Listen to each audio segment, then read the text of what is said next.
tardes, amigas, amigos. Una bienvenida a los amigos de Colombia y de Bolivia que nos visitan.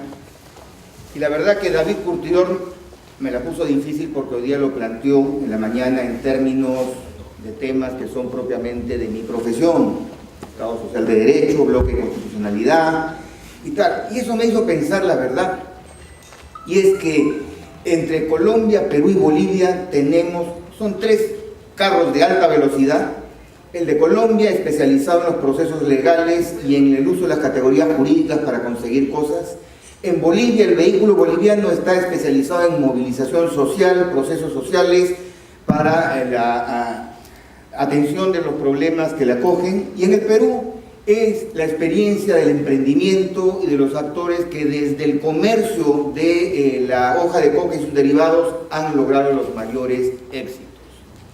La gran pregunta que yo pongo aquí es si esta es una carrera entre tres vehículos o tres formas distintas de lograr una revisión y un cambio de paradigma, o si ese cambio de paradigma será el resultado de la conjunción de estos tres procesos: el legal, el económico y el social.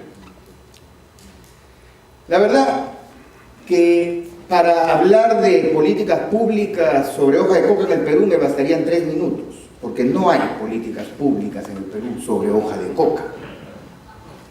Lo que ha ocurrido en este país desde 1990 a la fecha es un proceso de ocultamiento de información, de desinformación al momento de entregar información y data estadística, económica, sobre todo lo que está alrededor de la coca.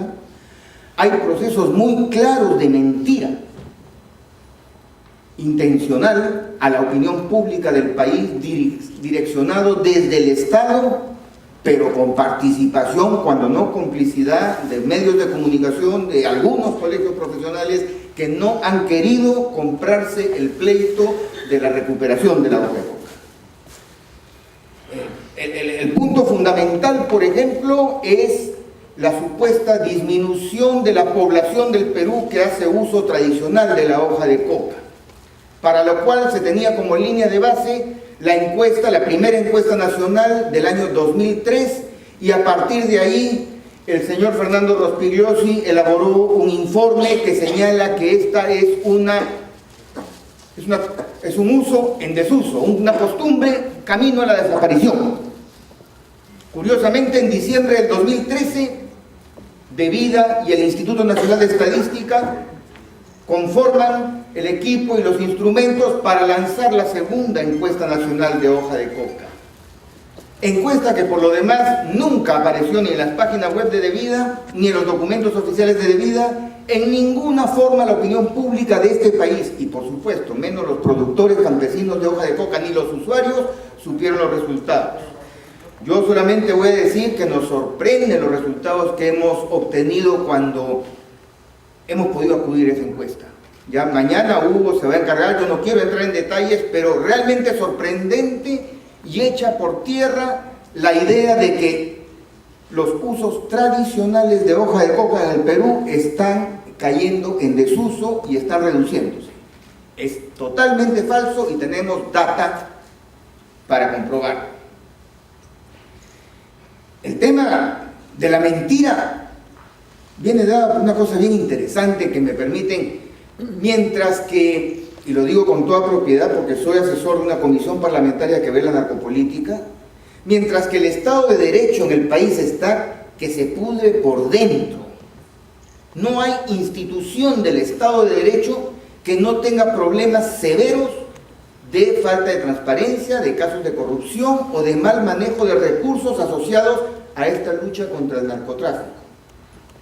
Y sin embargo, como lo establece este decreto legislativo 1241, focaliza el centro de la guerra contra el narcotráfico que el señor Otárola y el presidente Humala plantean en el sector campesino.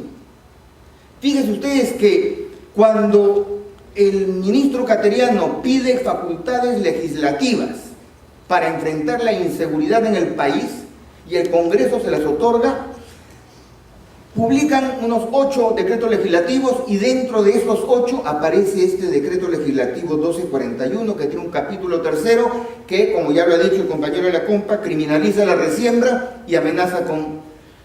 Entonces, entre los compañeros campesinos acudimos al Tribunal Constitucional, ¿qué hacemos? Yo tengo posición sentada ahí.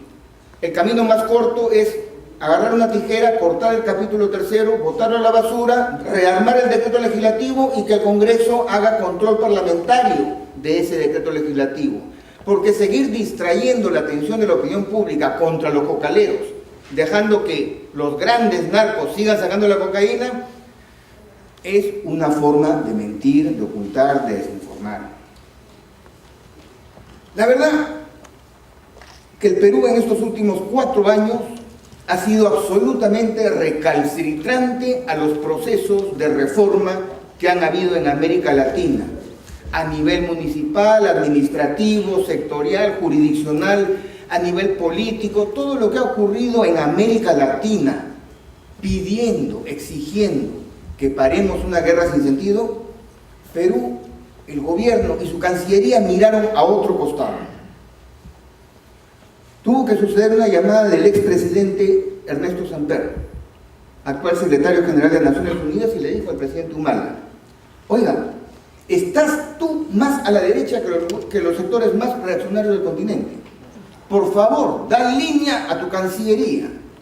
América Latina va a tener una posición en conjunto, como UNASUR, América del Sur, perdón, en la próxima Asamblea General Extraordinaria, UNGAS, abril 2016.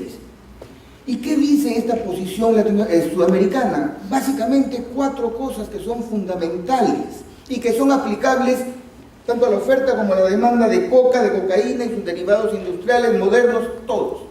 Primero, evidencia científica.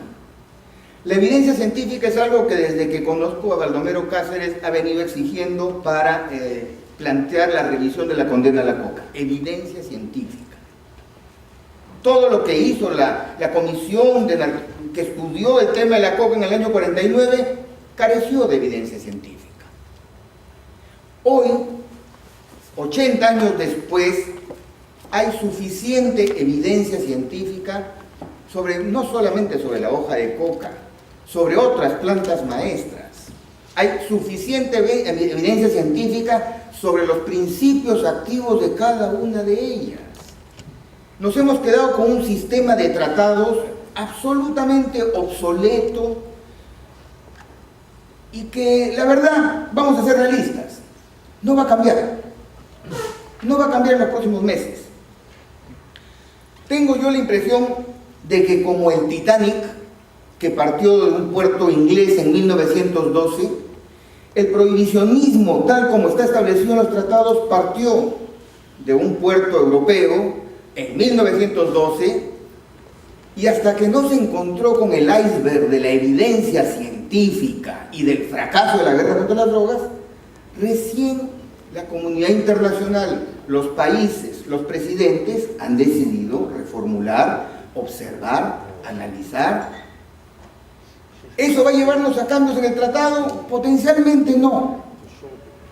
Pero que nos dejen la puerta abierta para que se emprendan experiencias de uso medicinal de las plantas, de sus sustancias, para poder equilibrar el tratamiento que se les da a las sustancias, no por su cualidad de sustancia, sino por la forma de su uso y por los factores que acondicionan a su uso, sería muy conveniente. Ahora, la verdad que todavía tenemos una serie de, yo llamo cuellos de botella. Un primer cuello de botella: cannabis, coca, coca, cannabis. Oiga, son plantas ambas. Son plantas del reino vegetal que tienen las mismas cualidades y condiciones.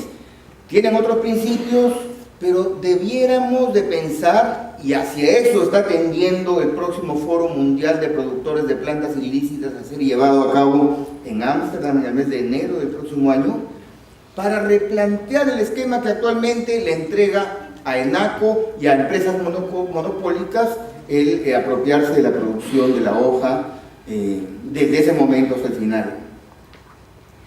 Hay un otro cuello de botella que tenemos que resolver, y se lo digo mirando a la cara a mis compañeros campesinos. Usuarios, campesinos, campesinos, usuarios. En la medida en que seamos capaces de poder entender que ambos extremos de la cadena son los más perjudicados por una guerra contra las drogas, estamos perdiendo alianzas fundamentales para poder desmantelar y desmontar este paradigma de la prohibición. Sin duda, el proceso de desmantelamiento de las convenciones y de toda la legislación va a tardar, no es inmediato. No creo yo que podamos pensar en un sistema internacional alternativo que reemplace al actual. El actual fue hecho para durar para siempre.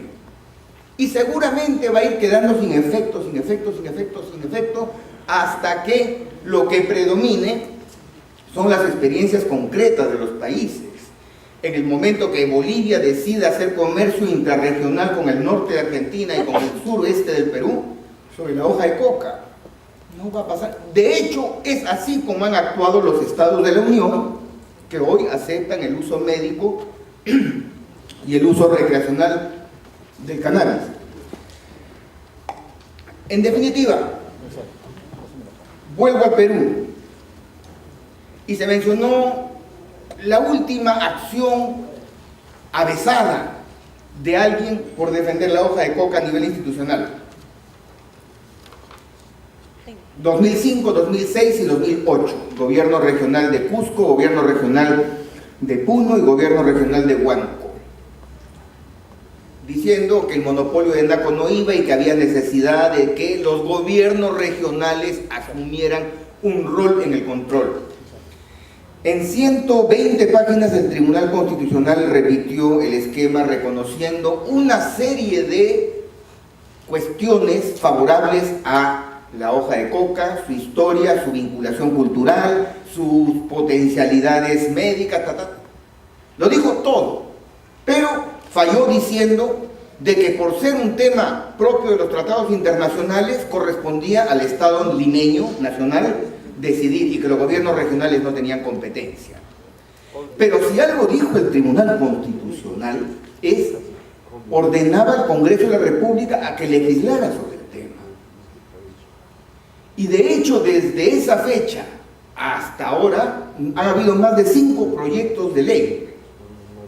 Lamentablemente, ninguno llega al Pleno, porque la correlación de fuerzas políticas en el Congreso de la República no permite incorporar con fuerza a un proyecto de ley para que sea debatido en el Pleno. Ni siquiera cuando han habido parlamentarios representativos de los productores cocaleros. De hecho, observamos el comportamiento de las principales 4 fuerzas políticas que en este país han gobernado y tenemos una situación muy grave. El presidente Toledo permitió procesos de diálogo que llevaron a un decreto supremo para plantear la erradicación consensuada y voluntaria. Fue el momento máximo del movimiento social de productores de hoja de coca en su interlocución con el Estado. El presidente García, como comprenderán, no hizo sino asumir de que el campesino cocalero era prácticamente un narcotraficante y que había que criminalizarlo. Lo más grave ha sucedido con este gobierno, del cual participé en la elaboración del plan de gobierno.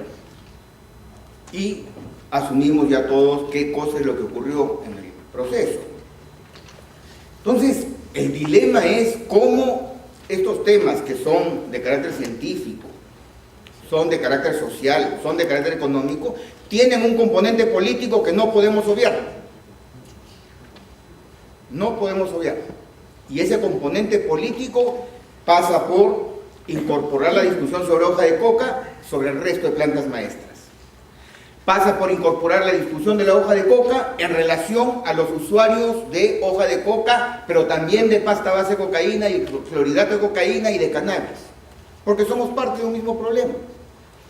Y porque además, y con esto termino, la tendencia de los últimos 15 años de democracia es a seguir aislando, marginalizando a todo lo que se refiere a producción de hoja de coca. Y lo que ha pasado con este decreto legislativo ya es lo más grave que puede haber ocurrido, porque mientras publica este decreto legislativo, el gobierno venía sosteniendo mesas de diálogo en el BRAE. Entonces, por un lado te doy la mano y por otro lado te lanzo un cuchillazo. La verdad que esperamos que este verano que promete tanto en términos de sol, de calentura y de debate político, permita por primera vez poner una agenda muy precisa. Y lo último, ya no se trata de Cusco, Brain, Monzón, Pachitea, Pichispalcazu, Marañón. Se trata de Selva Alta, Amazonía. Esos son los temas. Y en esos temas, por supuesto, que lo primero es el ser humano y sus recursos naturales. Muchas gracias.